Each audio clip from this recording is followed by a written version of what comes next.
Hey, what's going on? This is Ish, and in today's talk, I'll be going over the light and shadow aspects of charisma. Now, what is charisma? Charisma is this certain sense of magnetism that a lot of people have that draws people to them, or attracts people to them, or influences people. You can see that a lot of actors, celebrities, world leaders, musicians, saints even have this certain quality where they attract crowds of followers and fans just by their presence alone. Now, obviously, this certain presence or charisma can have a negative quality to it or shadow aspect because I'm sure you know a lot of leaders that have used their charisma for destructive purposes. So at the end of this talk, I'll actually be going over how to tell the difference between the positive aspects and the more shadow negative aspects of charisma. So let's go over the light or positive aspect of charisma. And this is the sense of warmth that emanates from a very charismatic individual. This is something you may have noticed if you've seen a really charismatic person walk into a room. All of a sudden, they radiate this certain energy that just pulls people to them. So, a core aspect or the highest aspect of charisma is radiating a sense of unconditional love. And this is a certain boundless quality that just radiates to everyone all around them. So, this is why for certain charismatic individuals, it just seems that tons of people get along with them and they don't really have any enemies because this highest good or this highest energy is unconditional love that radiates to everyone. And it is a certain spiritual quality as well. So, in both Buddhism and yoga, for example, there are certain boundless qualities of the heart known as the Brahma Viharas. And the Brahma Viharas make up different qualities such as loving kindness or metta, compassion, which is karuna, sympathetic joy, which is mudita, and equanimity, which is upekkha. And when one radiates these certain boundless qualities of the heart and mind, there are also a lot of benefits to the practice. So, the Buddha, for example, talks about 11 benefits of loving kindness. And one of which is that a person becomes dear to animals and humans alike. And this is very interesting because as I've been practicing loving kindness, both on my meditation cushion and also when I'm out in public and just sending goodwill to other people, I've noticed some interesting effects. So the main thing is my demeanor has become more softer, more open, more receptive. And I noticed that animals have become more receptive to me. They just come out to me and, dogs will come up and just be around me. Or people have also opened up to me and they just start to smile at me randomly.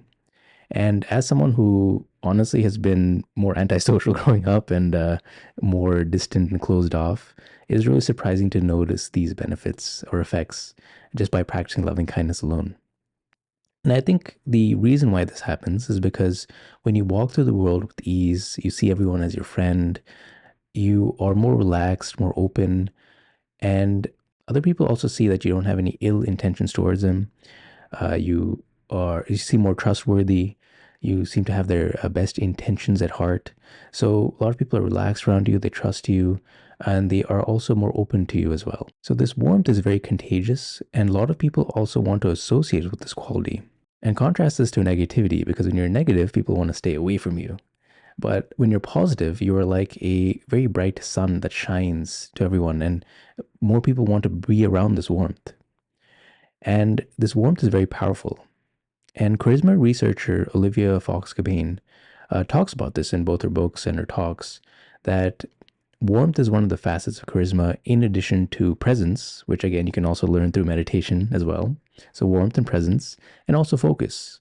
So when a person embodies these qualities, they automatically become more charismatic. So this is the positive aspects of charisma. If both meditative traditions and the people that you generally want to hang around with emanate these qualities, these are all very good to have. But now let's look at the shadow aspects of this. So if unconditional love, presence, warmth are positive aspects of this charisma, the shadow aspects is superficial charm and manipulation. So these qualities of superficial charm and manipulation is actually a shadow aspect of this because it is trying to emulate warmth. But this happens in people that don't naturally possess warmth from within, so they try to fake it or try to put on this facade of warmth. You can actually see this in a lot of antisocial personality. So actually, one of the hallmarks of psychopathy is superficial charm. It's this ability to put on this front of charm to manipulate others. And they appear very warm, but it's only for a split second where they're able to convince the other person of their supposed good intentions, when it's actually not. Now, when a person is charming, they basically learned how to present themselves in a certain way and how to elicit a response from other people. It is no different from a comedian that has perfected a joke. They know how to deliver their punchline at a certain time, a certain cadence, and how to elicit the response from their audience, which is laughter.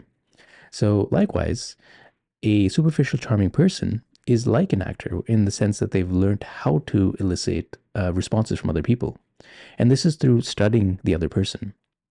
So, much like a monk or a saintly person that is completely empty of internal baggage and concepts, a person that has learned to be superficial charming has temporarily emptied themselves out of concepts and they're studying the other person. So all their attention is on the other person.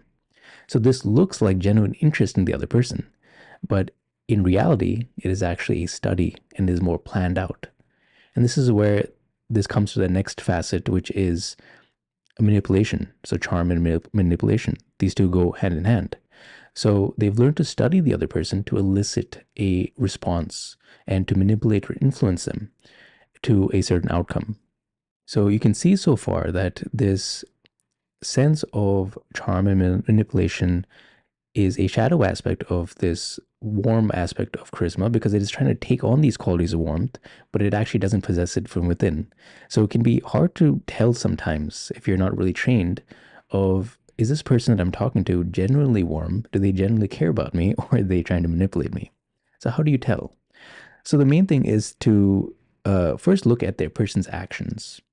So sure, anyone can say flattering things to impress someone or to look good or to make the other person feel seen or heard, but do their promises and their actions line up with their words? So look for inconsistencies there. So you may need to hang around this person for a longer period of time to see whether the actions line up. Now, for more practical applications in the moment, one thing to look for is uh, look for their baseline of how they act normally. What is their demeanor like? Is their demeanor naturally warm? And of course, everyone has bad days too, but is their demeanor more warm and friendly, or does it tend to be cold? Now, if it tends to be a bit cold, distant, and closed off, what you'll notice is that there'll be a certain spike where they are trying to influence you or try to be charming.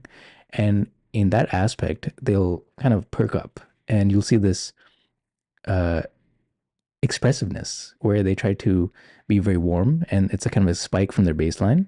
But then after they've done being charming and they're kind of just chilling around, doing whatever, you notice a drop where they come back to this coldness. So this is how you know that they weren't naturally warm, but they were trying to put on this facade of warmth to influence. So hopefully you found this talk helpful. I find this really interesting because I'm interested in studying both because I do a lot of meditation, as you know, and I teach it, and I'm really interested in these concepts. But at the same time, I'm also really interested in people and communication and social dynamics. So I really found it very interesting to study both of these topics and bring it together. Let me know in the comments what you think of this talk. Thank you.